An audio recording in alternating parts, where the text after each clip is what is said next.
নির্বাচনী প্রক্রিয়া তৈরি করে দিয়েছি। সারা বাংলাদেশের সম্মানিত ঠিকাদাররা এখানে ওনাদের আমার ভোট আমি দেব, যাকে খুশি তাকে দেব, এই নীতিতে বিশ্বাস করে ওনারা এখানে এসেছেন। পূর্ববর্তী কমিটির সম্মানিত সদস্যবৃন্দ, আমাদের লেবার ডাইরেক্টর অফিসে যে সংশ্লিষ্ট ফাইল আছে, ফাইলে তারা 14 বছর পর্যন্ত ওনারা অনিয়ম হিসেবে তারা আখ্যায়িত হয়েছে এবং ওনারা প্রভাব খাটিয়ে কোনো নিয়ম নীতি করেনি।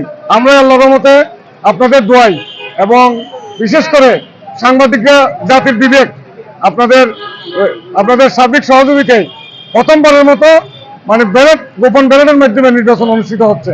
সেটা সকল ভোটারের কাছে কৃতজ্ঞতা প্রকাশ করছি। সকল সম্মানিত ঠিকাদারগণ আর্থসামাজিকভাবে প্রতিষ্ঠিত।